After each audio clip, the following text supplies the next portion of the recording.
And I think he is number one in terms of safety coverage. Just elite anticipation, knows how to exchange routes and take on challenging quarters assignments, does something that is rare to find for a safety. I think he's the only guy in the class who does, where he's playing a deep half and he can instinctively see how they're attacking him. Like, he can sniff out the route concept, and he will stick a foot in the ground and slam down and try and take away a dig route. Like, he will go and attack underneath from a deep zone because he knows he's not stressed. He knows he's not being attacked. That takes rare confidence.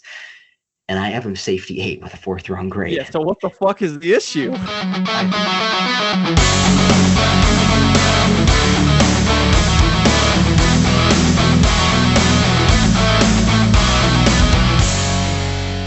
Welcome to the Balls Talk Sports NFL podcast. And Victor, draft season is back. For some people, draft season starts in like 6 months. Not for us. We've been away from it for 90-ish days. That's too long. I can't believe it's taken us this long to get back into it. Today, we are bringing you our top 2026 NFL draft safeties. Victor, I'm stoked. How are you doing today? I'm so excited, man. Listen, I didn't have work today, so I've been sitting in my chair for 7 hours, just ready, waiting to talk about this safety class, because this is a fun one. I'm really excited for this. Like you said, we took a break for a little bit after the draft, not of football, but of watching college tape. I went back and I started watching a lot more NFL tape. And man, I got to say, there's a big whiplash when you go from watching college guys for like 3-4 months, and then you go back to watching NFL tape. It's like, oh my God, all of the things that, like I was saying, oh, this is an incredible play. This is an incredible rep. This is something I want to talk about on the podcast. These NFL guys are just doing it every play, man. It's insane. And then you go back to watching college tape of redshirt sophomores, and it is painful. Or redshirt freshmen in the last year. It is a painful experience. But it didn't hurt that I started with a really good player who we will talk about at the very end of this podcast. So I'm excited. I'm really excited to be back in draft season. Couldn't keep us away. Look, this, I think, is a great safety class. I would still take Antoine Winfield number 1 overall here.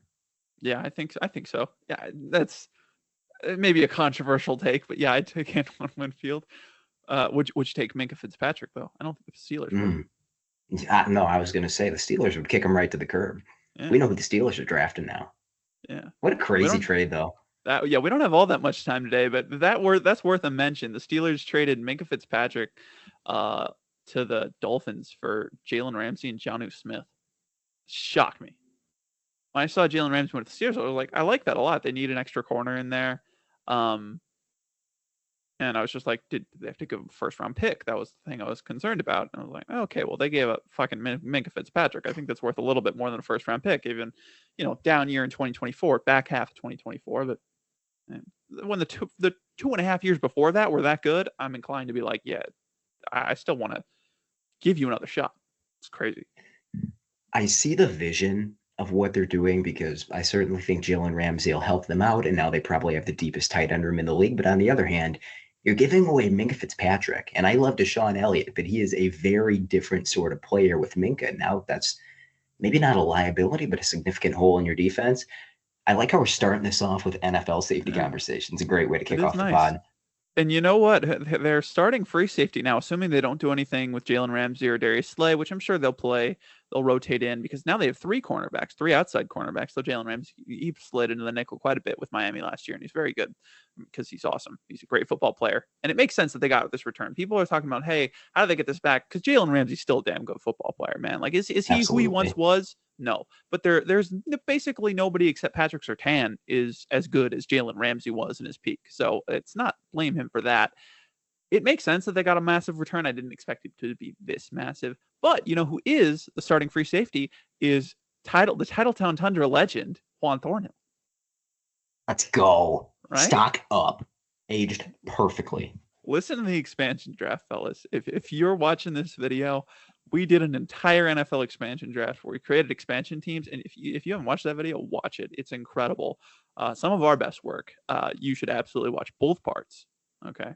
But spoiler, Elsen, for his team, took Juan Thornhill as one of his safeties. And you clowned on me for that. You thought that was insane. You thought it was a little early, but now I've draft in expansion draft history. I'm being proven wrong. Pittsburgh said that Minka Fitzpatrick was worse than Juan Thornhill, so they must listen to the pod. Omar Khan listens to the pod. Well, now that we're primed on safety talk, are we ready to get into our rankings? Yep, let's do it. Let's get kinky. So were you thinking top 9, top 8? Because I know you have an honorable mention. Top 8? Let's do top 8 because the two guys that are 9 and 10, I watched 11. Well, actually, I watched 12 guys. I just watched a guy to prepare for the episode because if you saw Caddy's cut ups, put new guys up, and one of them was Khalil Barnes, and I hadn't heard of him, but a true sophomore from Clemson. I was like, that's worth a watch before this podcast. Didn't make my top 8, and didn't make my top 10 either. Not really worth talking about. Caddies But I has got new cut-ups. yeah, no, he just posted them. I can't Oh, find let's them go. anywhere. I can't find them anywhere, but the only safeties I think were Bray Hubbard and Caleb Downs, who I watched. So, um, yeah, there's a lot of new cut-ups. I think they'll come next week as far as the new 2026 page. That's how down bad we are. We're recording our first episode before Caddies even has the 2026 tape up. We're watching these I check guys it on at least other once people's an hour. phones. Yeah, no, he just did it like an hour ago. You want to know the most just insane, despicable thing I ever did? I Let's hear watched 6 Purdue defensive prospects and wrote up each of them. it. Because basically the entirety of the Boilermakers defense was draftable last year, which was a big part of why they were Really? so bad. And outside of Thieneman, the top guy I had is a 7th round grade. Damn. Wow. So I spent a lot of time on that, Victor. Spent a lot of time. Yeah, I generally Anyway, don't do more than 2 or 3 guys. 6 guys is insane. That is incredible dedication. 8 through 5? Yeah, let's do our top 8. First, let's just is there anybody that you want to mention that didn't make your top 8 but deserves at least a shout out, or somebody you liked or were interested in? So I'll say the 4 guys who are regarded as higher end prospects that I watched. I've watched 17 now, but 5 of them are just kind of iffy secondary watches when I was watching someone more important. Didn't come away a huge fan of Xavier Wonkpa or Bud Clark. Rod Moore, I did like a decent amount. A good athlete, I think a smart player, just on the smaller side. And then Bray Hubbard narrowly missed out on my top 8. I Ooh. mentioned that there was sort of a teardrop for me at 8. I actually was kind of wrong about that. The teardrop actually more so occurs from Hubbard to Moore. Just, I think Hubbard is a good safety prospect. I think he's a little bit of a limited athlete. He definitely got better with experience, but I didn't see an especially high upside with him, and I think he's a 2027 guy. Did you want to do honorable mentions? Yeah, let's just 2 guys. I watched 12 guys. As I said, Khalil Barnes. Another guy I watched was Peyton Bowen, who he was a redshirt freshman last year, and he's not coming out in this year's class. He's very raw, but there is something there. I'm excited to revisit him. And 9 and 10, who were really the only guys that had a shot at making this list. The top 8 that just missed out were both of the SMU safeties, Isaiah Nakobia and Ahmad Moses. Both different players, but both good in their own right. Nakobia, more of a limited athlete, but knows what he's looking at, knows what he's doing, really a thumper down at the line of scrimmage, whereas Moses is a better athlete, but definitely needs to come along more with his processor and things like that, learn how to tackle a little bit better. Those are the things that I would be excited. I'm excited to come back to Moses at the end of this year, see if he's improved. Same with Nakobia, because I do think there are areas for them to make it into this list, top 10. I think both of those guys have a shot at being in the top 10 safeties of the 2026 draft after this season. So I'm excited to come back and watch that tape, but they just missed it for me. We're going to have a conversation about Wachovia later. Awesome. I'm excited. I want to hear you talk about him because it hurt me to leave him out. But there was just enough. There's just enough there that I was like, I want these other 8 guys I want to talk about more. I did not get to watch his running mate, Ahmad Moses, right? Like you did. He is on my next 2 or 3 safeties to watch. So I'm excited to get eyes on him. I'll do my 8 through 5. Yeah, let's do that. All right. Number 8, I have Michael Taft, the true free safety type from Texas. Number 7, a player who had quite a lot of hype for, a safety over the summer, regarded as a top 3 or 4 guy in this class. That's Keon Sabb from Alabama. And then a name that hasn't gotten nearly as much buzz. I watched him while I was watching Taft, and he really caught my eye. A fantastic athlete, Jelani McDonald out of Texas. And then at number 5, a player that I'm sure you haven't watched yet because he's not a safety, but he's sure as hell not a linebacker, and he's not an edge rusher either, and that is Harold Perkins from Ah, LSU. So we can maybe wait till the linebacker episode to talk about him, but man, what a unique player. I've tried to watch a few linebackers. I thought you were going to say Sonny Styles for a second, and I was like, whoa, because some people have him as a safety, but I don't. I have him vehemently as a linebacker. That would have been Me too. interesting. I have not watched Perkins. I mean, everybody's watched a little bit of Harold Perkins over the years, but I haven't watched him this year recently. Um, I did. I love that. What Jelani McDonald is that's his name. Yep. Um, I love that you mentioned him. He flashed when I was watching TAF as well. I just didn't do an eval on him. Um, but I love that you mentioned him. Yeah, very nice. Okay, my through five. Number 8 is going to be a guy that you had as your honorable mention, Blood Clark at a TCU, just sneaked in. Number 7 is going to be Robert Spears Jennings, the safety out of Oklahoma. Number 6 is Keon Sabb, the Alabama safety. And then number 5 is going to be a guy that I know we're probably going to disagree on because we texted about him, the USC safety, Kamari Ramsey. We are going to disagree about Ramsey. I did not watch Robert Spears Jennings though. So do you want to kick it off by talking about him? Yeah, let's watch Robert Spears Jennings. I think I said he was number 7, right?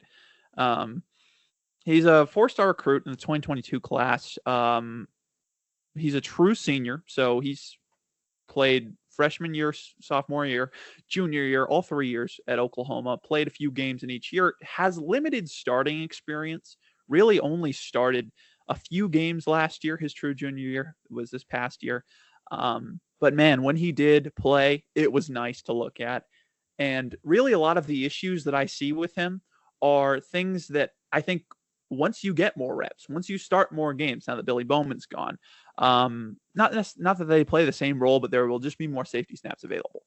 I am excited to see how he progresses because, man, if there's one thing that you're talking about Robert Spears Jennings, this is not a true box safety. I mean, he absolutely can. I don't want to say a true box safety because he can play the traditional box safety role, but I also do believe you can put him up top. He can play over the top. I don't think he has the range to necessarily be an elite single high cover 3 kind of safety.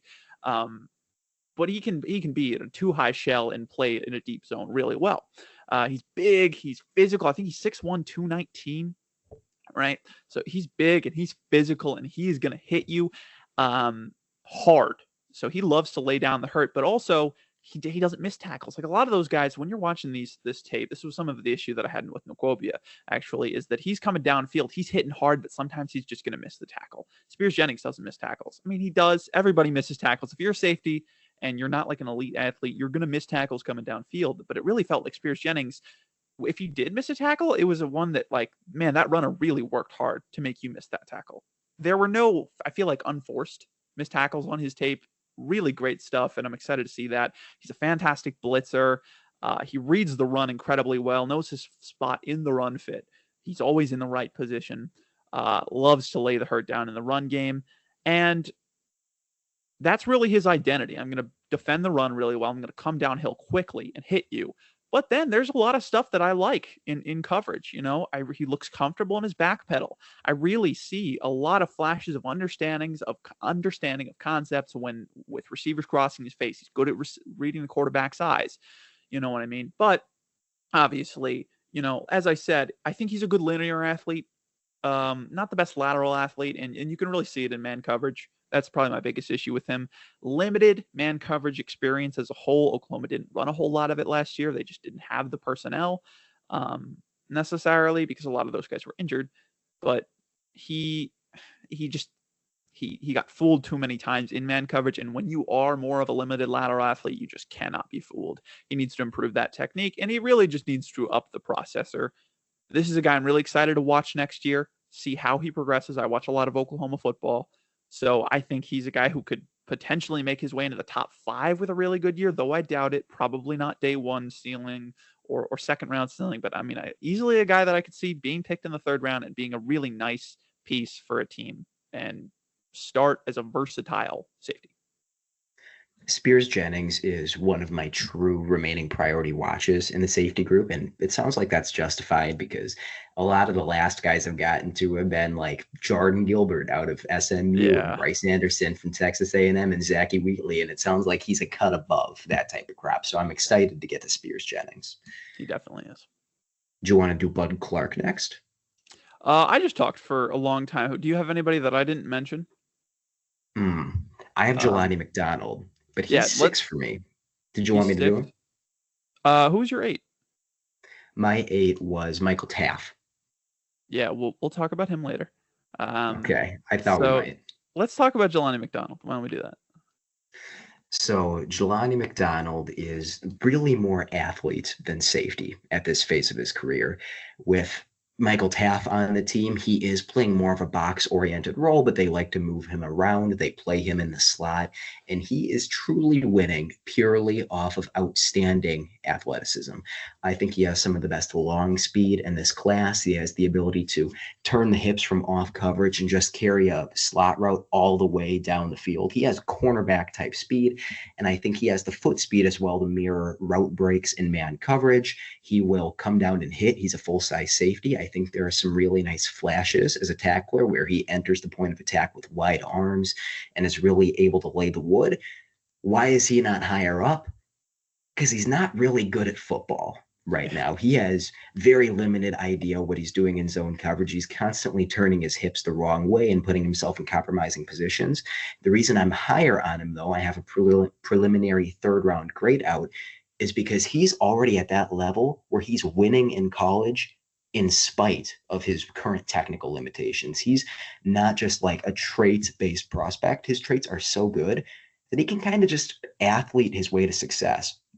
He played, I think, four sports in high school. He was a center fielder. He doesn't have a lot of ball production yet, and a big part of that is opportunity. Another part is he's just not in the right place super often. He had a fantastic Definitely. over the shoulder interception against Kentucky, so I think the ball skills are there. This is one of the toughest parts of summer scouting where I don't think he's going to come out in 2026. I just don't think he's going to be polished enough, but I think the athletic traits and the development track are so good that he's a high end 2027 prospect. And we're not going to do a 2027 safeties episode, so I had to get him in this one. That is Jelani McDonald, a fantastic athlete with a ton of versatility from the University of Texas.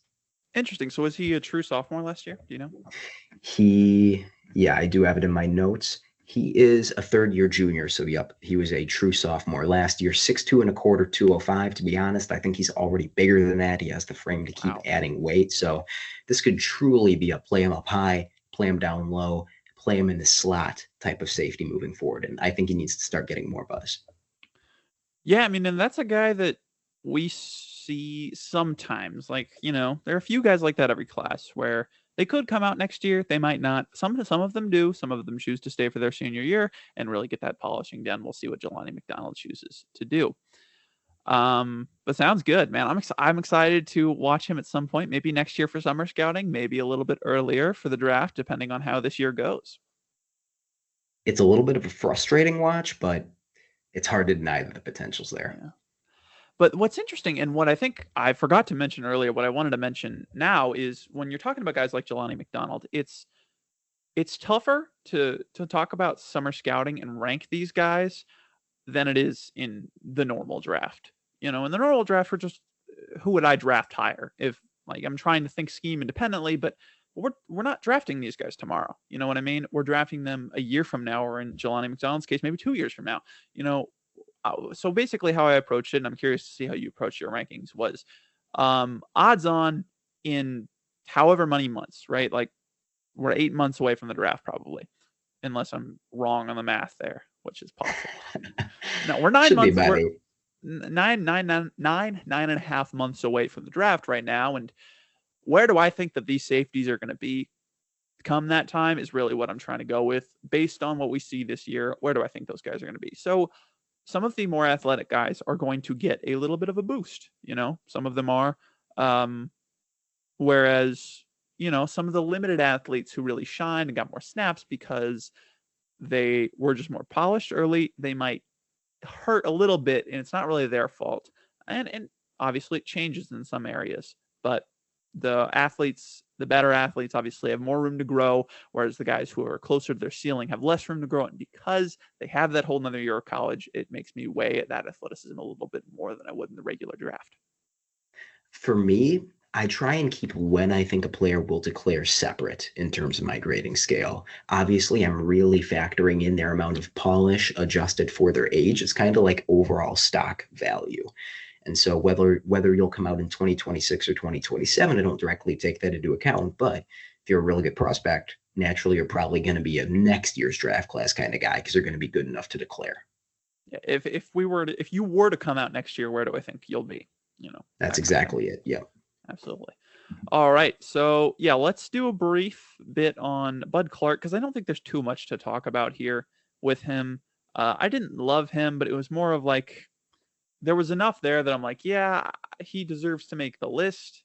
Um, he's just kind of one of those guys where he's a pretty solid athlete with really great ball skills, and that's really all about he's got going for him. He's a pretty solid athlete, really great ball skills, and I've heard a lot of great things about him as a leader and two-time captain for TCU. Um, and he knows what he's looking at, right? And he puts those skills to work because man, he's a playmaker. He knows what I think he's like top 10 in TCU all-time interceptions, and he could theoretically break that record this year. It's extremely plausible if he keeps up his current averages. But that is also because he's a 6-year senior. So I would hope that you're more polished and know what you're looking at, but Bud Clark absolutely does. I'm curious to see what you have to say about him. Where did you end up with him? He is currently my safety 11, and I have a feeling he'll probably finish somewhere around safety 14 or 15. I do have a draftable grade on him. I currently have a 7th. His real name is Jadarius, by the way. Really? Jadarius Bud Clark. Yep, that's something I got to do for every single prospect. Got to figure out what your name is. Don't ask me why. It's a straight up compulsion. But yeah, we definitely view him as the same guy. I think I'm a little lower on him because I thought his drive phase acceleration was actually about as bad as it got in this class, Really? at least for free safeties. He has really good anticipation and he is aggressive and he will go out and undercut the ball. I loved that the turnovers he forced weren't just the ball getting tipped up to him. It wasn't just an overthrow and he was at the right place in the right time. He absolutely earns his turnovers. And like you mentioned, he has fantastic ball skills. But I actually felt like there was some production left on the table by him just arriving to the catch point late. I thought that for a player who's not super sound in coverage, because I don't think he is top 5 or 6 in this class in terms of how sticky he is in coverage. I just think he's really aggressive. He's not athletic enough to have truly like a starting NFL free safety role. And against the run, forget about it. He's 185 pounds. He plays like he doesn't want to get hit. Bottom of the barrel tackling technique, just kind of diving at guys' ankles, trying not to get hit by their knees on the way down. He's just not about the run defense. So I don't think he's a special teamer either. But maybe you get him on the field in dime packages, let him roam, let him use his instincts to be in the right place at the right time and get you a turnover to a season. I could certainly see him sticking on an NFL roster, but not a starting candidate to me. Yeah, interesting. I didn't think the acceleration was that bad. And considering that he's got long strides. At first, I was really lower on athleticism. But man, I always misjudge those guys that have really long strides for some reason. Like, It's you're hard. not, like, it doesn't look like you're moving that fast. But then you look at how much ground he covered and, like, holy shit. Yeah, okay, you're pretty fast, you know? But he's not that fast. And his hips are too tight to play man coverage consistently. Um, and he's not good in run defense, like you said, but he had an 8% missed tackle rate in 2024, which holy shit, how is that even He saw possible? that as well. That's freaking bizarre. I think it's Because because the year before it was he's not getting 28. many tackle opportunities. He's kind of Yeah, avoiding the tackle point, but the but year it's before still it was weird. 28%. That was like that was the lowest number of anybody I looked at this cycle. And I was like, what the hell? How's that even possible? Isaac Smith, the Mississippi State safety, I didn't end up watching him, but he had a lower number at 7%. But yeah, Bud Clark really, he's just kind of another guy, but the playmaking instincts really showed out above the rest. And he made quite a few big plays in that title run against Michigan, against those Big 12 teams that they beat down the stretch. And that made me think, yeah, this guy's going to be on an NFL roster. He's got plenty of experience. He knows what he's looking at, even though I do think the processor could use more consistency. Like you said, not the stickiest coverage defender, not a guy that if you had to pick anybody at this class to spot drop, that's who you're going to choose. But the ball skills, the playmaking instincts, the leadership, they really show up on tape.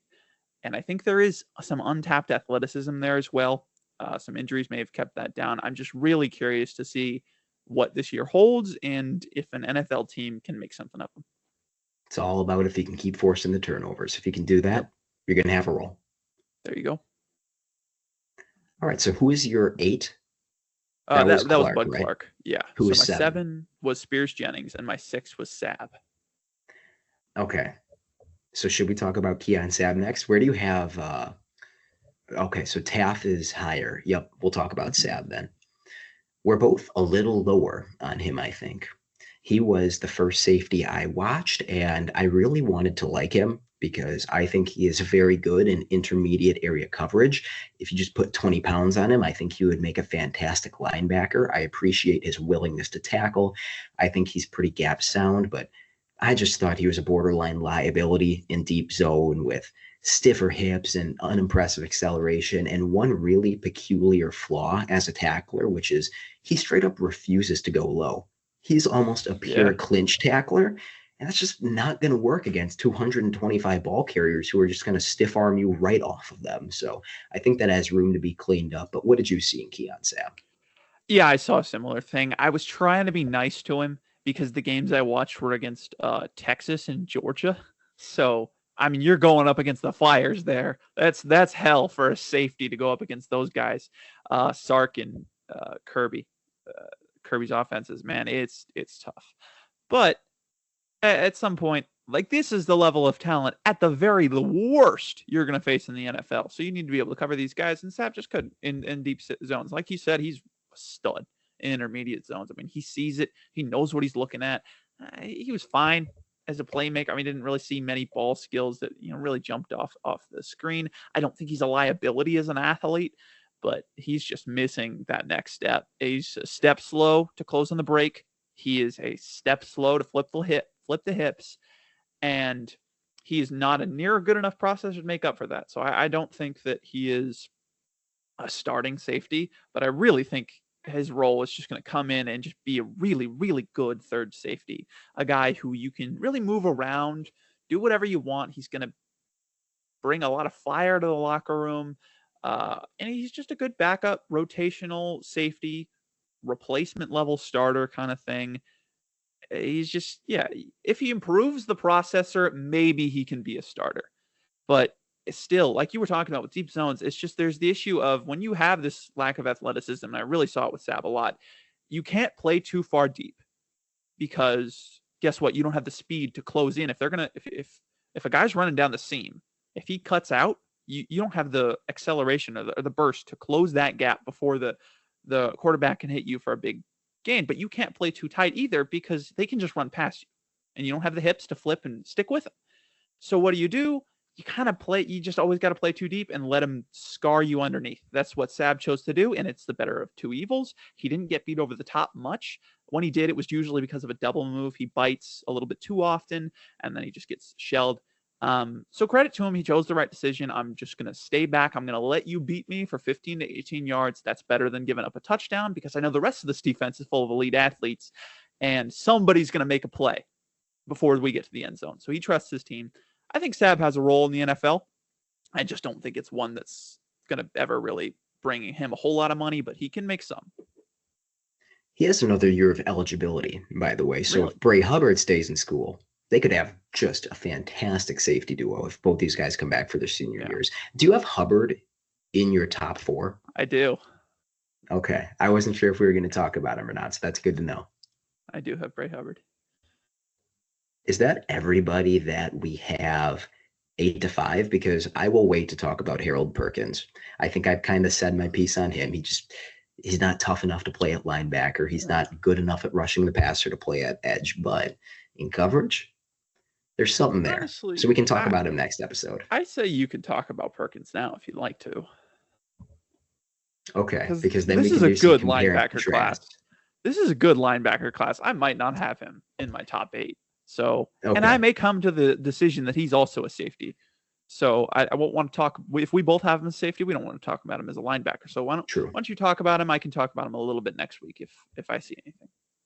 Perkins is genuinely an elite linebacker athlete, and I would say he's an above average athlete for a box safety, which is what he's going to be. He has much looser hips than a lot of true box safeties do, and I think that his intermediate coverage is actually pretty stellar. It is not common that you see linebackers not just play sticky coverage, but actually bait throws and generate turnovers. He just gets it. And the funny thing is, I think it's almost purely instinctive because he's constantly looking around. It's not like he's anticipating route concepts like some of the other really good cover linebackers we'll get into. He just has a fantastic nose for the football. He knows how to leave a cushion in the flats and then slam on the gas and go and hit the guy for a 1 yard gain. I mean, that's effectively a pass broken up. That's a waste of a down. And he really knows how to key in on that. In run defense, he's an abysmal tackler for a linebacker. I know that his missed tackle rate isn't all that high. I don't know how that works. Maybe it's because he's strong and he's a good athlete, and I don't think he has a super high motor, so he doesn't create a lot of extra effort tackling attempts. He is one of the only linebackers I have ever seen who is just diving at guys' ankles constantly instead of making any effort to break down whatsoever. When they put more on his plate as far as being an actual Mike linebacker, he was bad. Like, he just wasn't a good player anymore. It was clear that that wasn't his role. However, if you leave him in sort of an overhang big slot role and let him use his size, just kind of wall off cutback lanes and use his athleticism to pursue and give him easy tackle opportunities, I think there's legit NFL starter upside there. He's coming off injury. It makes me a little nervous because he even had like some moments of on-field temper, which I don't love to see. So he's not the player I want to bet on, but the flashes are really, really nice. Oh, and he's not an edge rusher. He literally only has a ghost move. Just watch his highlight reel from his freshman year where he had like 12 sacks. Like 11 of them are just him playing QB spy. I'm sorry. Interesting eval. It's always fun when we get a player that in summer scouting where we're projecting to move positions. We'll see. I mean, because if he does, if people have him pegged as a safety, which I haven't really seen many people say, if he does, you heard it here first. Harold Perkins is a safety. So heck of a call out from Elsen. I'm excited to see. You're going to hear a lot of things here first. Oh yeah. Okay, so I think the only guy we're missing talking about is Kamari Ramsey, right? Not 5. Yeah, we're going to talk about him in a similar vein to Bray Hubbard. Okay, so where do you have him? Do you want to do the 4-1? Yeah, we can, because Kamari Ramsey's in the same tier as my 3 and 4. So Okay. So my 4-1 is, this is maybe a little bit of a surprise to some people, Dylan Thieneman out of Oregon, transfer from Purdue to Oregon for this season. And then my 3 is Isaiah Wacobia out of SMU. nice. I absolutely loved him. My 2 is Kamari Ramsey, formerly UCLA Bruin, played Whoa! last year, I I believe, at thought you had him USC. lower. I thought we were about to fight. You have him. You have him at 2. Let's go. All Yep. right, let's go. Yep. Who's And your number then 1? I can't tell. That would, of course, that's Jalen Catalon, Of course, who is currently playing for Missouri after playing for, I have it in my notes, Bama. UNLV, Texas, and Arkansas. It's never obviously played for Caleb Bama? Downs. He did not play for Bama. I know, it's crazy. It's just trying to Oh, he like, did. I want to see him play for every SEC team. Oh yeah. Find more eligibility, buddy. It's in there somewhere. Downs is your number 1. Well, that's a shocker. Number 4 for me is Michael Taft, the safety out of Texas. Number 3 is Bray Hubbard, the safety out of Alabama. Number 2 is Dylan Thieneman, the transfer from Purdue to Oregon. And number 1 is also Jalen Catalon. That's a consensus right there. No, my number 1's also going to be Caleb Downs. It's very obvious, and it's a very easy decision. Wait, so do you not have Kamari Ramsey in your top 8? No, Ramsey's my 5. Oh, he's your 5. Oh, I didn't hear you say that. Okay. I thought, okay, you thought that I didn't have him in my top 8, and that's why we're going to disagree a whole bunch? Do you hate him? No, I love him. Okay, why is he 5 then? I was this close to putting him at my 3, and I just didn't. Okay, I just didn't. I watched him last out of Hubbard, Taff, and Ramsey. These three are all basically in the same tier. Different players, but they're all in the same tier. Interchangeable. You can put them in any order, and I'll be happy. I probably wouldn't put Taff number 3, but like you can put them in any order. So if Ramsey's my number 3, that's fine with me too. I was this close to doing it, I just couldn't. So you love Taff. I love Taff as well. Why don't you Yeah, tell me hard not about him? to. Because I think that I have a strong disagreement with how a lot of the internet views him. I've had this conversation with multiple people online, and I want to see if I'm crazy or not. So take it away on Michael Taff. Well, I'll be. Let's do. I wrote a little bit of background for most of these guys. So, and Taff actually has some. So he attended Westlake High School. Do you know where that is? The Westlake High School. Probably west of the lake. I'm assuming. But it's a Texas high school, and it is the same one that Cade Klubnik attended. And he played in that state championship game between Cade Klubnik and Quinn Ewers that I've heard quite a bit about from a lot of people. So apparently it's a legendary game, but he played in it and he picked off Quinn Ewers twice. So good for I him. did hear that. Yeah. So he got a scholarship to Rice, but he chose to walk on at Texas instead of that. And then he earns a full scholarship at the end of his redshirt freshman season. And he was second team All-American last year. He's going into his redshirt senior year, so he will be, he's a fifth-year senior. He will have to declare for the draft, and he obviously will at the end of this year. I'm curious to see what your disagreement with people on Taff is. If it's that he's like a slightly above average athlete and not really a great enough athlete to be a meaningful NFL player, I agree. He's not a meaningful enough athlete to be an NFL. We're going to fight. Really? I think he's the fastest safety in the class. I disagree with that. Okay. I mean, I do think, he's fast, but he's not the fastest safety in the class. He is a slightly above average athlete that probably, in my opinion, will keep him lower than anybody else is. But also, in my opinion, he is a top 3 processor in this class, and it's really hard for me to not put him 1, but Caleb Downs is really fucking good, and Dylan Thynum is really fucking good. I can't put him over those guys, and a couple other guys, but Michael Taff is fantastic at just seeing the field. There are guys who look at the quarterback, and they read their eyes, and then when they see something, they'll go. Then there are guys who anticipate. They look at the quarterback's eyes, they'll anticipate the throw, and they'll get there beforehand. Then there are guys that look at the quarterback's eyes, but not just the quarterback. They see everything on the field. They see what the receivers are doing. They see what the route concepts are. They know exactly how the offense is trying to attack them while also being aware of where the quarterback wants to go with the ball and where the quarterback's looking with the ball. Michael Taff falls into the third category as a guy who just sees the field better than everyone on the field, better than everybody. And this is a guy who's playing at the SEC level. And he just knows more football than everybody else around him. And it's insane to watch. I mean, the amount of times that he just jumps a route and makes a play, it's astonishing to watch. It really is. And I will say, for his athleticism, I do think he's slightly above average. He's absolutely maximized it. He is a smooth mover. I'll give him that. I don't think he's like a flashy athlete, but he's one of the smoothest guys in this class. Like, he is smooth. He knows how to move, and he knows how to use his body, and that really shows on tape where there's just not wasted movement for Michael Taff. Excuse me. Plug in my computer. Apologies.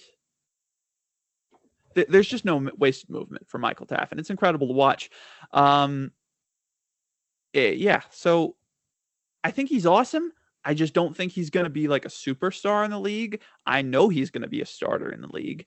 And I know that he's going to go in the late third, or he's either going to go in the early third or maybe from somewhere in the third or the second round. I can't tell you where that'll be yet, but I know he's going to go on day 2 of the NFL draft, and it's going to be a good pick for whoever takes him. And this is going to be a really funny conversation because I think he is the fastest safety in this class in terms of pure long speed. At first, I considered maybe it was just his play speed because I think his anticipation is really, really excellent. But then I saw him start at a disadvantaged position and just run guys down up the sideline, making chase down tackles on multiple occasions.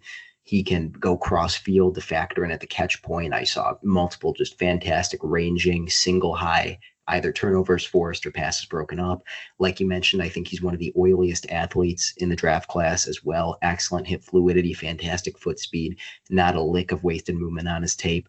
And I think he is number one in terms of safety coverage. Just elite anticipation, knows how to exchange routes and take on challenging quarters assignments, does something that is rare to find for a safety. I think he's the only guy in the class who does, where he's playing a deep half and he can instinctively see how they're attacking him. Like, he can sniff out the route concept, and he will stick a foot in the ground and slam down and try and take away a dig route. Like, he will go and attack underneath from a deep zone because he knows he's not stressed. He knows he's not being attacked. That takes rare confidence.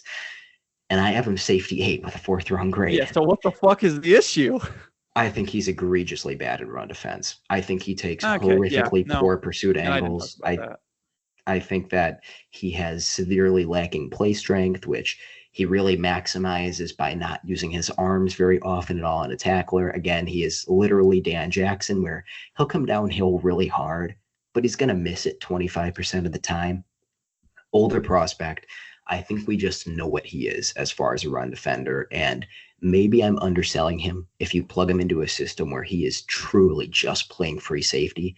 But that's a really, really big ask, because I think if he's out on the field and you're going up against a team that's going to have multiple tight ends and is going to spring stuff open up the middle, I would be worried to have Taff on the field, because you could absolutely be turning a 15-yard run into a 70-yard touchdown.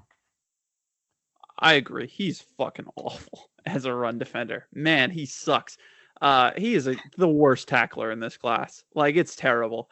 He had a 22% missed tackle rate, and I was shocked because that was so much lower than I thought it was. I thought I was going to see something in the 30s. It was that bad.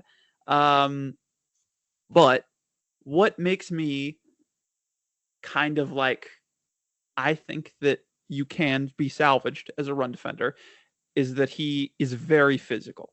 He's not like the Bud Clarks of the world, where he is a smaller guy and he knows he's smaller, so I'm going to avoid contact and get out of the play. No, he misses a lot of tackles because he wants to be a part of the play. And he's a bad run defender, but he does know what the run is usually. He's reading the run. He's in the right place. He just kind of doesn't execute. And, it's Texas, so it's not like the coaching is going to take a massive jump going to the NFL, but there is room for improvement there. And when you have that physical of player, I do believe you can teach him how to tackle. If it worries me, I don't think if you've done it by now, you're ever going to do it. But I don't think he's going to be a great tackle ever. But if you can just get him to be below average, just to be slightly below average, then that's an absolute win, because right now he's bottom of the barrel tackler. So get him there, and I think we're really cooking with something. And even if he never is anything in run defense, there are so many safeties in the league who are just abysmal as run defenders, but they can play over the top, and they don't make the big bucks necessarily, but they do make some money. And there are systems where let's just play match, and you really don't need to be involved in the run too much. And I think he could play for one of those. So that's why I think Taff will go high, because I really just think when you're that good at something like that, I don't think people are going to be too worried about the run defense. You look at last year, he's not all that different from Xavier Watts. I think he's a worse athlete, but Watts was a worse tackler than him and probably a worse run defender than him, because not only did he have all of these bad qualities of Michael Taft, but he also didn't have that physicality. He didn't embrace that side of the game. Now, I do think he is a special player of the ball. He has special ball skills and special playmaking skills, which I don't think Taft has. It's like that level. I don't think it's Watts level, but it's good. So, and Watts still went in the 3rd round. So, and he's going to play a lot of games for Atlanta in his career. I truly believe that. So I think Taft, at worst, he's a Xavier Watts kind of prospect, just a little bit worse as a playmaker. Maybe that goes in the early 4th, but probably still gets taken in the 3rd. So I think Michael Taft's going to be really good. I do get why you have him lower. It just seems it's a tough eval, because can that run defense be salvaged, and how much do you value run defense in a safety? I see exactly what you see, by the way. Two of my notes are anxious to get his hands dirty, helping out with tackles, and plays with as much heart and effort as you'll ever see. Clearly wants to be there. Unfortunately, I also have written as his number one weakness, horrendous downhill tackler who throttles Yeah. down late and flies past consistently. So it's the Jekyll and Hyde thing. If you can get him to the point where he can take just reliable pursuit angles, because so often you watch him fly into the box and he's 7 yards away from the plane. It's Like, just like where are you you going? you know you shouldn't have done that. I Yeah. know you want to hit, but you knew what was going to happen when you went with Somebody that entry point. Come on. somebody enroll Michael Taff in a geometry class at UT Austin. I mean, I'm not sure if they actually teach classes at that school or not. But if they do, I'm sure they have geometry. I mean, maybe the highest math class there might be algebra 1, but at least get them in algebra 1. All right. Please, somebody do that because it is bad to watch. Learn some angles, and I think you'll be fine. I will also say one more note on Michael Taft. He's so physical, but it's almost to a fault because he did get ejected from the Arizona State game for a nasty hit. Um, so he punishes hospital balls. Like he puts the hospital in hospital balls. He lays guys out. If you open your chest over the middle, if your quarterback puts the ball out in front of you on a dig route and Michael Taft sees it, you're going to the hospital. So clean up some of that. Don't lead with the head as much, and really you can't target. So that's a big thing that will get you benched and sent to the shadow realm in the NFL. Coaches want nothing to do with you if you can't control yourself over the middle of the field. And Michael Taft had some dangerous moments, and it wasn't just that one. We saw it multiple times over the season. The Big 12 had to do an investigation, or the SEC had to do an investigation into it whenever that play because there was just a consistent history of him doing this. I don't think it's malicious. I just think that he sees it and it's like that's an opportunity where I get to hit a guy. I'm not trying to kill him. It's just that's the best way I can hit him. So improve that. You got to learn some control there. And I think that's another concern I have for him. I'm glad we agree that he is a ridiculously fun football player. But he's fun. Yeah, I watched Caleb Downs first, and then after that, I watched a slew of uninspiring safeties, or a few uninspiring safeties, and then I watched Taft, and it was like a breath of fresh air. And I was like, I'm having fun watching these guys again. All All right. right, so we just got talking about we just got done talking about Michael Taft. Is it Bray Hubbard next, or do we get into Kamari Ramsey? Because Kamari Ramsey is my safety too. Or, you know, who we should probably do is Isaiah Wachovia. Yeah, let's do N'Kobe. I want to hear you talk about him. So, just kind of take everything that you said about him to get my opinion on him and completely reverse it because I thought he was a really solid athlete. I didn't have any speed concerns. I thought he had well above average range in center field. I thought he was a super fluid athlete with the hips to turn and play man coverage consistently. I thought he was, I would say, top three in terms of coverage stickiness in the class, where he is in that elite tier of baiting throws with, I think, really nice ball skills. For me, I just thought he was not about the run defense at all. I saw him making business decisions. I thought his play strength was a borderline liability. His tackling could be worse, but the thing is, he just doesn't use his athleticism enough, in my opinion. There would be all kinds of plays where he's maybe in a deep half and he arrives into the box a little bit late, and then the running back is breaking out of the congestion and he kind of just lets him run by and doesn't turn on the burners until it's too late and the running back is streaking down the field. Now he's got a full head of steam and you're not going to catch him. But ultimately, coverage is king. I did not think Wachovia was a Michael Taft level liability against the run, and that was ultimately the deciding factor in why I have him so high. I thought Wachovia was just really cream of the crop in terms of coverage.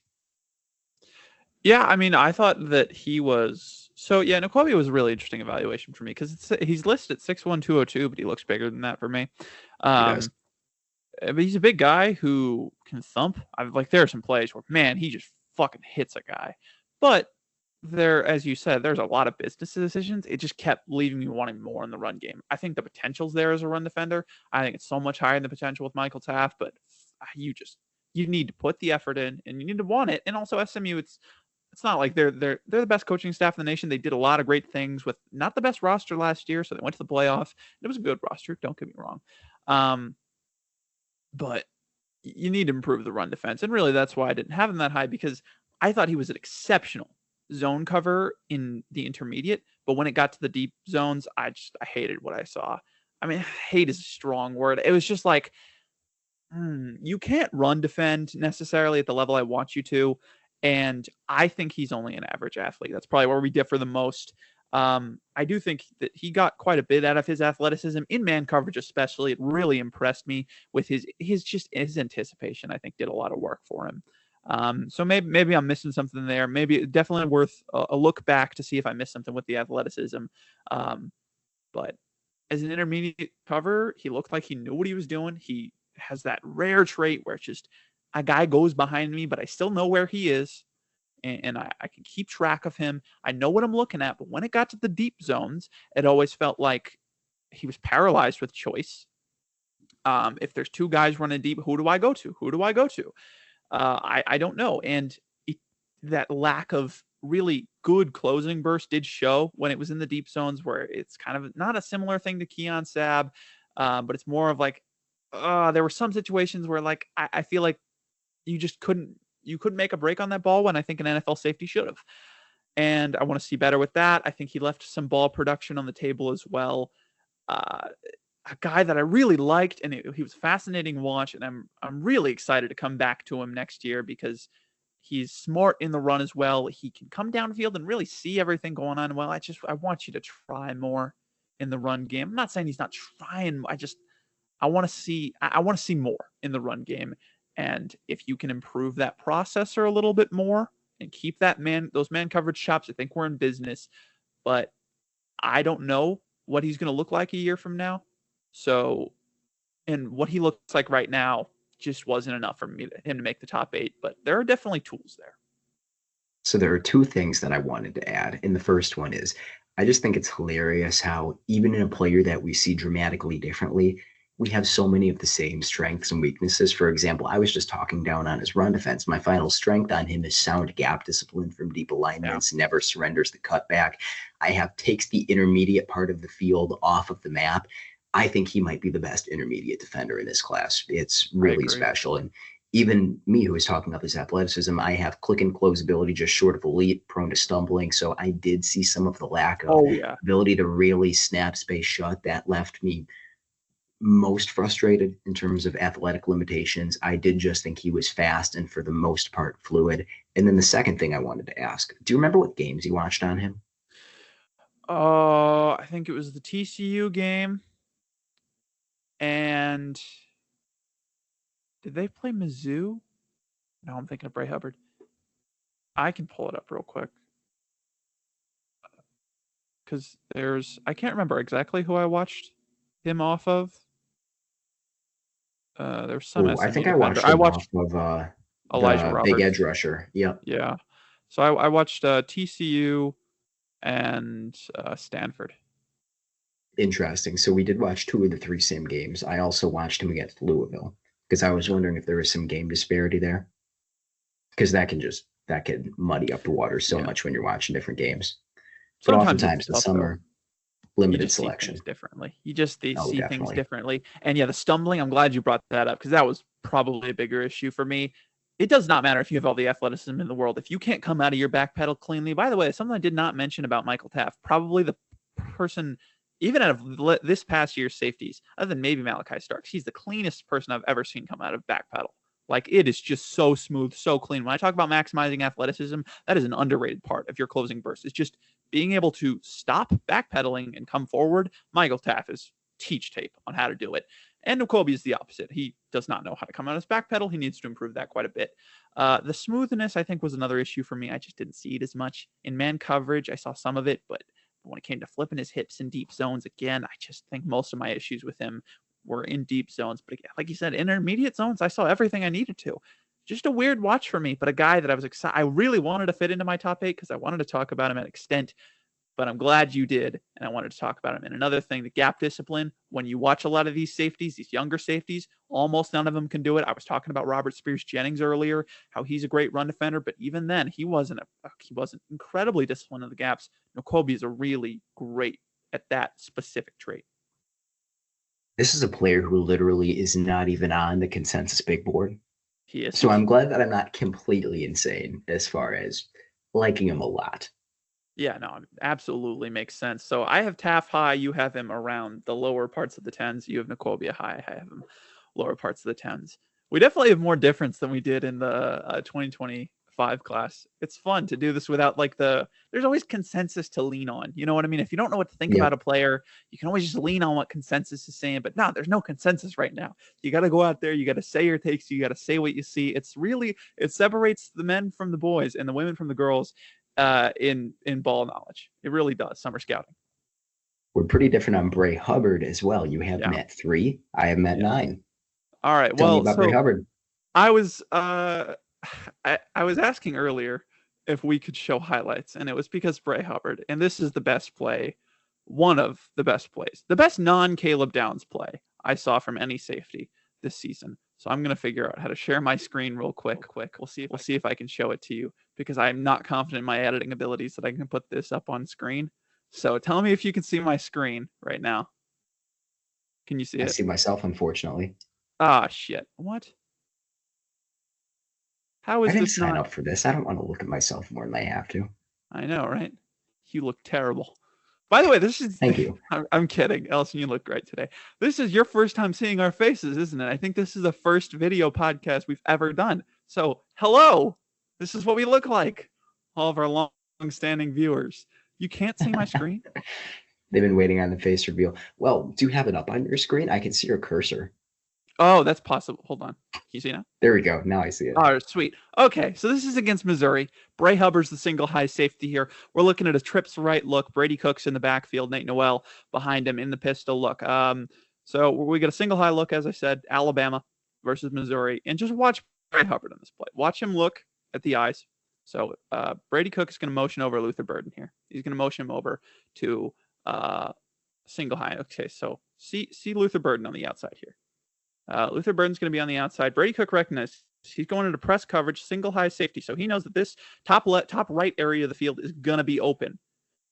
He's most likely going onto an alert or a tag here with Luther Burden, saying, all right, if you beat your man, I'm throwing it to you. And Bray Hubbard knows this. He knows this. So watch this. Bray Hubbard, he sees him. He's watching that release. He's watching the Burden release. Guess what? He sees all he needs. Luther Burden gets an inside release. Bray Hubbard's already gone. He's running. Give me that ball. Alabama football. What up? All right. That was what I wanted to share. Thank you for watching the tape grinding with BallsTalkSports. But yeah, that's Bray Hubbard for you. He sees that before Luther Burden sees it. He sees it before he knows what's happening before anybody except for Brady Cook. He knows what's happening before the coaches probably do. And he gets there very quickly. He gets there so quickly, he actually has to stop and position himself and pick the ball off. Make sure I don't go overboard. Most guys aren't getting there at all. He gets there too quickly. That's Bray Hubbard for you. That's really what sold me on him. I watched that play very late in the evaluation. I already made up most of my mind about him, but that play was one of the most impressive things I've seen from a safety in this class. Obviously, is it the best play you'll ever see from a safety? No, but it really, it got my piss hot, it got me going. So I wanted to show it. But Bray Hubbard, he's my number 3. I really believe in him. Which my number 4, my number 3, and my number 2 are all white guys, which is a shock. This means it's not a good list. I know that. I'm aware of this, but we'll keep trucking. He is a 2023 3-star recruit committed to Alabama, sat on the bench for most of his career until Keon Sabb gets injured late last year, where he steps in as the starter. And he really shocked everybody. I mean, he looks great out there. Very high PFF grade. Not that means much, but he is a former QB, and it shows. On plays like that, he just sees the field. Like we were talking about Taff earlier. He's not a Taff level processor. He's not a Thieneman level processor. Not a Caleb Downs level processor. He is the next step below. The difference is he is like a quarter of the snaps those guys do. And he is seeing the field at this level. He is a true sophomore. And man, you were talking about him as a guy that comes out in 2027. He could, and he'll be a great prospect in 2027. He's such a great processor already. I think he probably comes out in 2026. I'll agree with you. I don't think he's a dynamite athlete, but I definitely don't think he's a bad athlete by any measure. I think he's slightly above average at everything, and he's really nice at a couple of things. In man coverage, he will get beat by the best athletes, and he did, because it's Alabama. You're playing the best athletes, but everybody else, he's got a smooth mirroring technique. He knows exactly how to beat these guys, how to deconstruct them. And as I just showed you, this is a guy, he's a natural playmaker, had a ton of great, like, showing off the ball skills plays. He's got just elite instincts, the stuff that you can't teach. And that confidence to trigger, to see what you're seeing, and make the play, it's all there for Bray Hubbard. He's got that X factor, and that's what really makes me believe in him. Ideal NFL frame, 6'2", 204. You know what I'm saying? We were talking about coming out of your back pedal. He does that really well. He's a very maximized athlete as far as that goes. Like, my negatives are, he is a slightly above average lateral athlete. So I do think he's not going to be the best man guy of all time, but he's not going to be worse. He's not going to be a liability. You can put him on most guys and he's going to be fine. And most of the other stuff is just, I want to see more reps from you. I want to see you do it more consistently, but he's doing it at a high level already, making big time plays. He can lose track of in intermediate. He was really good in deep zone. In intermediate zone, sometimes he was kind of the opposite of Nukwobia. He kind of loses guys behind him. And that's a concern. I want to see you pick that up. And especially as a deep safety, you can't lose guys behind you. You cannot do that. If you're going to let a guy go behind you, which is rare for a deep safety, some of those deep safeties in the NFL can let guys go behind them and make incredible plays. Hubbard has to learn how to keep track of where guys are on the field behind him. And then, just be more consistent as a processor. And also, you need to work on your run defense. He needs to work on his run defense. Calm down. You need to be able to tackle well. You need to take the right angles. But again, things that I saw flashes of great technique all over the place. I just need to see it come together more consistently. More reps will make him more polished. And end of next year or 2 years from now, we're going to be talking about him as a second or first round safety. I'm putting my foot down. You're definitely selling me on Bray Hubbard a little bit, because you really tapped into what my favorite thing about him was, which was just watching him get better in real time. I think I watched the first game he played after the Sab injury, where he was extremely green before that. I think he had like literally 2 defensive snaps. He was special teams only, and he's a really nice special teamer, by the way, who just plays in every phase the right way. But you watched him get more comfortable in coverage. You watched him develop sort of a mean streak as a tackler and get those pursuit angles a little bit better. Where we view him differently is just the athleticism. I actually thought that he was one of the jankier safeties in this class coming out of his back pedal. I thought that he had some really nice anticipatory moments. I didn't think they were super consistent, but the difference between him, and this is in terms of athleticism, and someone like Taff, for instance, was I really did think when Hubbard made nice ranging plays, that was because he got a super early break on the ball. And I think his true center field ability is pretty limited. And then as a run defender, I mean, he's just young. He's inexperienced. He does have pursuit angle stuff to clean up. He can miss low as a tackler. He doesn't have all of the confidence in the world yet. I think you believe he's going to develop into more of a Pro Bowl caliber safety. I believe he's going to develop into more of a replacement level starting caliber safety. And it's funny that can create like 3 rounds of difference in how we view him, because I think we have a very similar profile of strengths and weaknesses, and both think that he's going to be really good for the Crimson Tide and beyond. He's going to keep getting better. Oh yeah. I think you see Hubbard a little bit closer to how I see Taff, and I see Taff a little bit closer to how you see Hubbard. That's what's fun about summer scouting, man. We didn't disagree enough, I think. Victor, did we just mix up the white guys? No. Did we watch the wrong tape? Oh, that must be it. We watched the wrong tape. They all look alike. We flipped them. Whoops. Yeah. Now I do recognize we are running short on time, so let's talk about the other white guy. Why don't we do that? Dylan Thieneman, he is not easily confused. He is listed at... You're watching Dylan Thieneman, you know what you're watching Dylan Thieneman. He's listed at 207. Don't buy it. Literally looks like a linebacker. Looks like a borderline throwback linebacker. He looks like he's like 233 pounds. And he has some... like he's 190. He moves really nicely. I thought he had heavy feet. I think he's fast. I think he's a good drive phase accelerator. I thought that his foot speed for a safety was pure box safety caliber. And if he doesn't really tighten up the waist of movement, I'm concerned about that. He has the best flashes as a tackler in this class, where he has a rare, unique tackling style, just like Caleb Downs does, where he will actually jump at you. Like he will jump on you and wrap you with his arms and his legs and smash you onto the ground that way. He has body slam tackles where if you don't have any momentum, he is just going to put your shoulder into the turf. The problem is he's really not a very consistent tackler, and his 13% career rate, essentially in back-to-back seasons, really bears that out. I didn't think that his play strength was maybe as good as I was expecting, particularly when he gets his arms around guys from behind and they just drag him for 6 or 7 extra yards. I saw multiple times. I was really disappointed with Thieneman in pursuit, where, yeah, he works really hard, but I didn't love his angles and his coverage didn't really pop to me. Now, I think he has really nice ball skills, but I did go back and watch all 6 of his freshman year interceptions. That's really what put him on the map. Look, being opportunistic and having good awareness is valuable, but 2 were like absolutely insane Madden style deflections that he just happened to catch. 2 were terrible overthrows that he just happened to be there.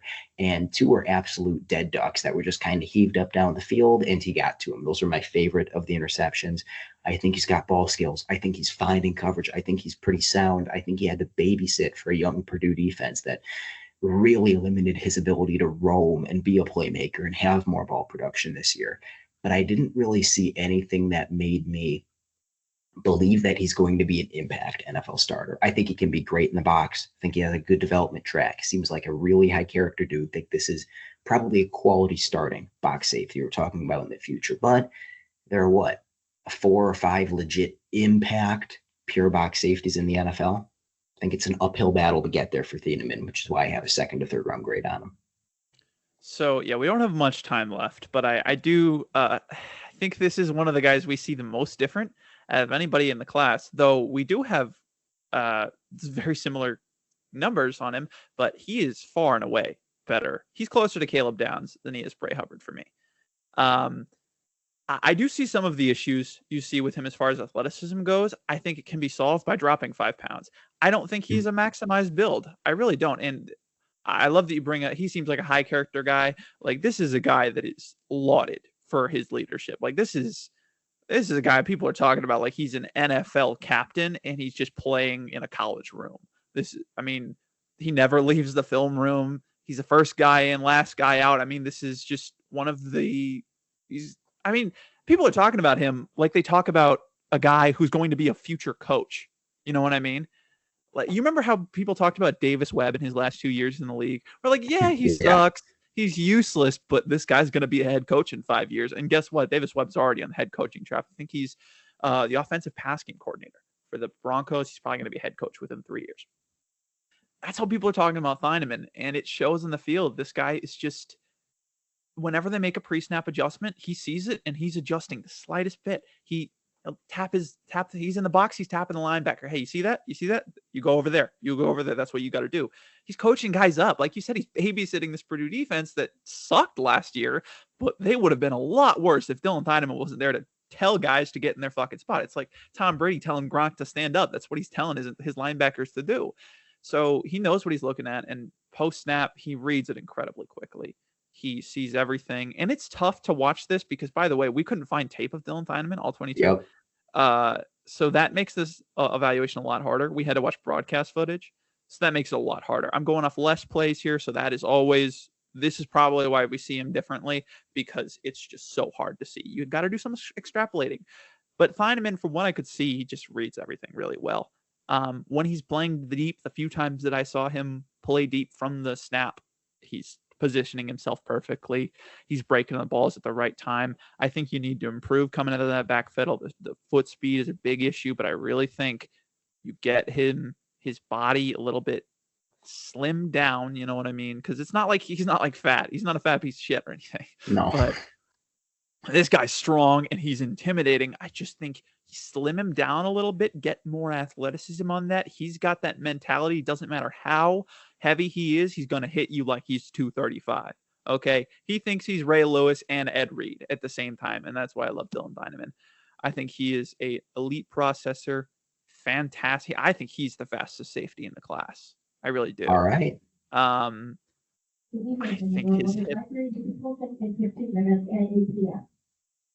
think his hips are plenty oily. Was that a 5-minute call? 15-minute call. 15. Oh, okay. Well, we'll get out of here soon.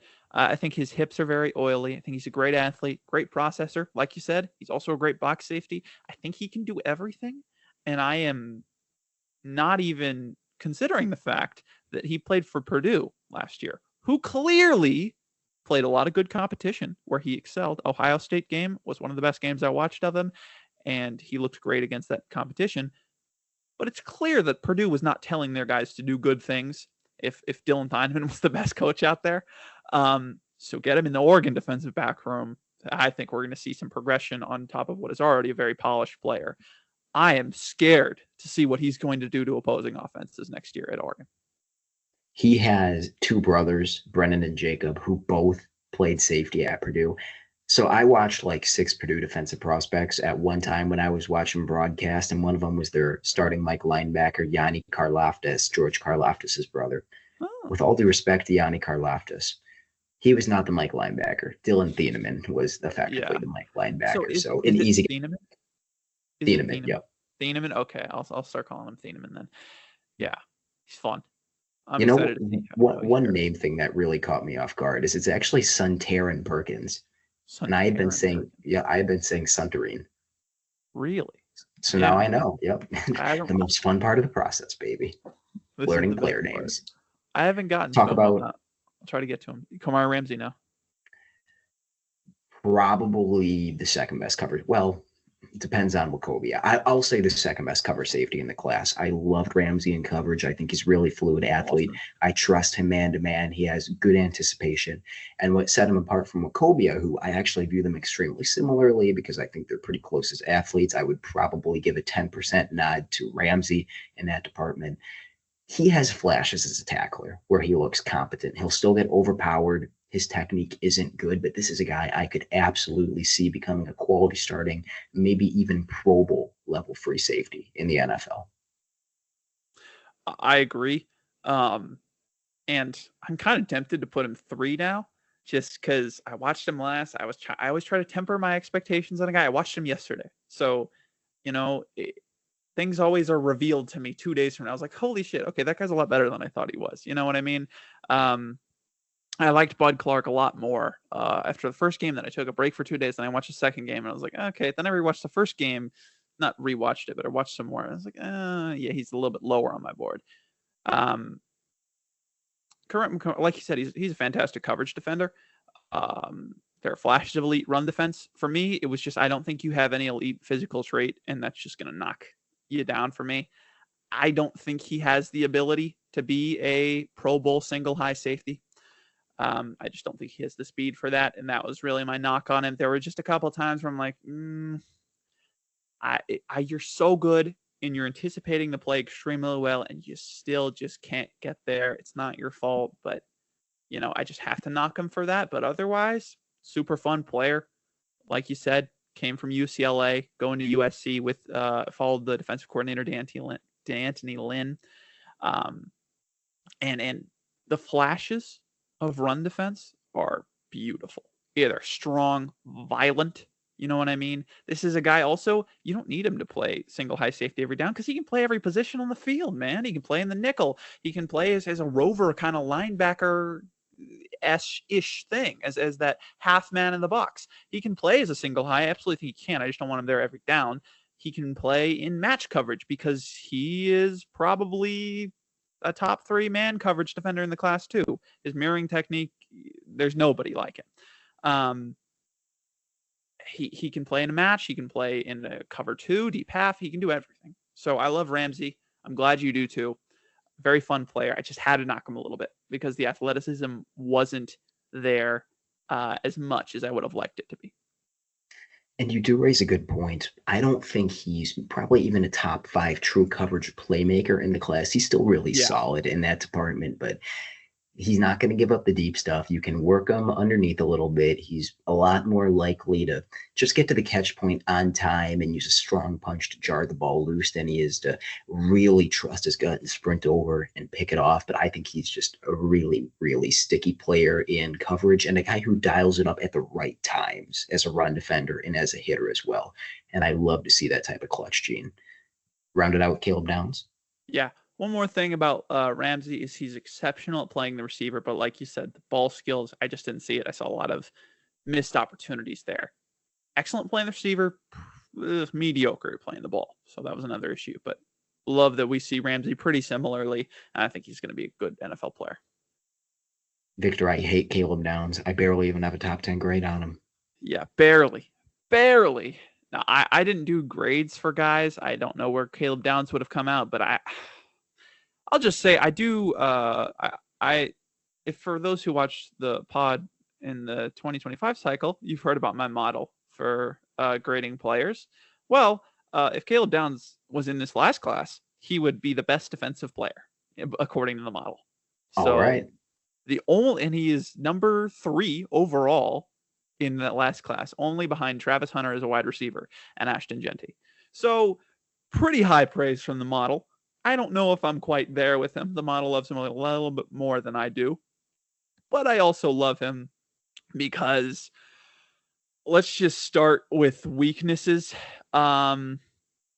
Sometimes he's too fast. Sometimes he's too fast. He'll run right past a guy.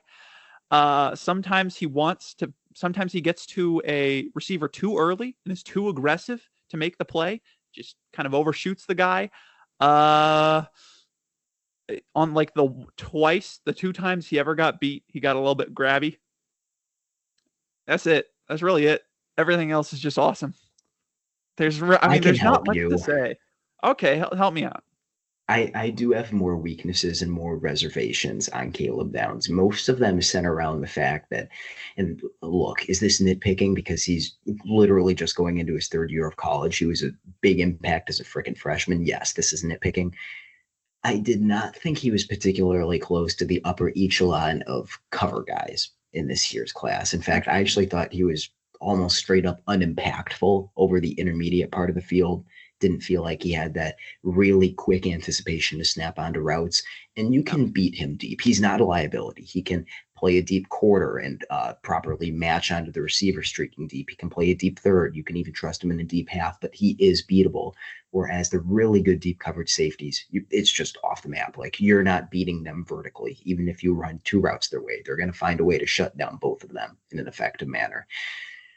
He also, for as good of a tackler as he is, I didn't think his pursuit angles were anything special, and I think he has cleaning up to do. I think he lets his athleticism get him out of trouble a lot, but he has athleticism in spades.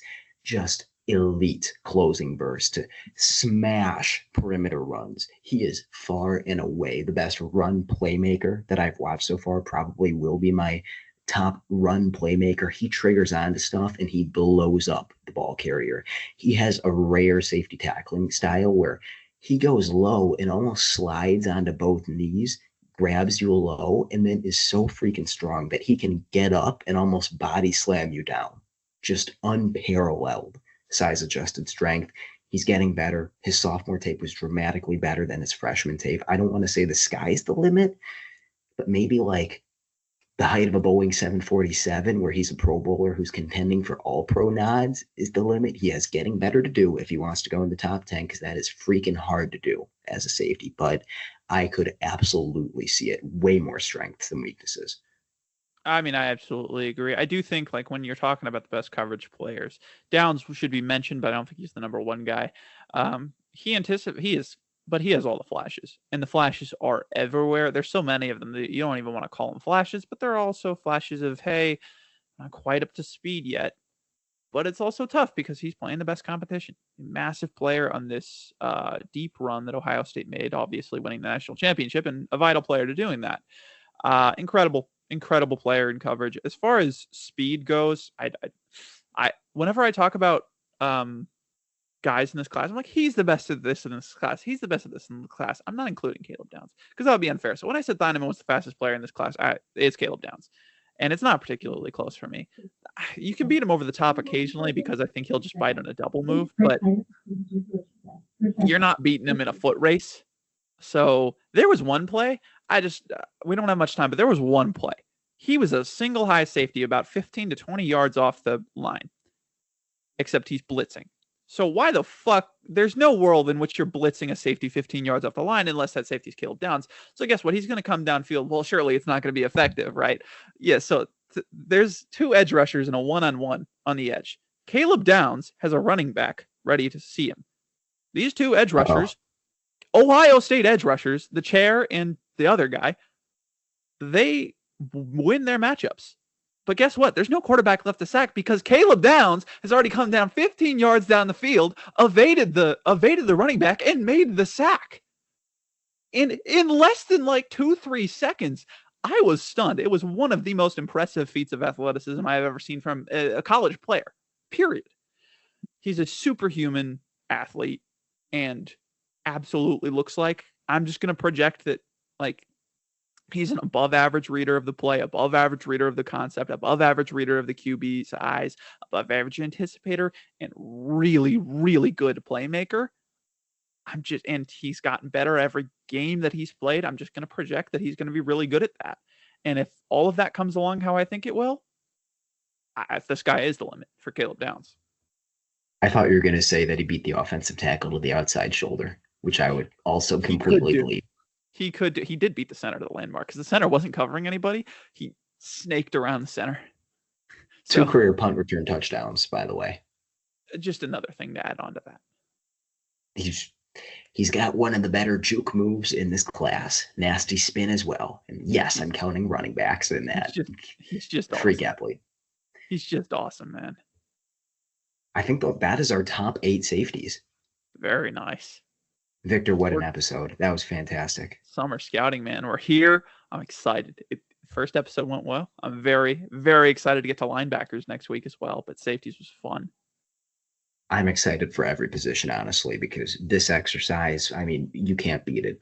It really tests your player evaluation chops. I mean, there are already guys where I want to go back and take another look at them, maybe think about how I valued them in my rankings.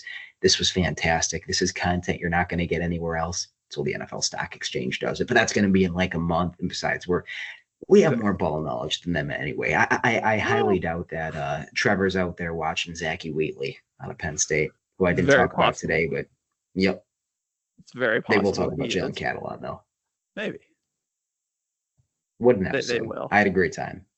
I absolutely did. And very, very pleased that you guys get to see our faces for the first time. Very exciting episode here in the BallsTalkSports channel. Hopefully this will bring more viewers than our already millions of viewers who just seemingly forget to tune in to every episode. But this one, surely they'll see our beautiful faces and they'll be ready to tune in. If anyone's out there watching this, please reciprocate. Show us your faces too. We want to see them. We want to see the faces of viewers. DM us on Instagram a picture of your face, not a picture of anything else, please. Because Victor, you got anything else to say before we dig ourselves a deep hole? I think we're good. Tune in next week for the linebackers episode, the top 8 or 10 or however many we decide to do linebackers in the 2026 NFL draft class. Top 25. Ladies and gentlemen, as always, stay hard.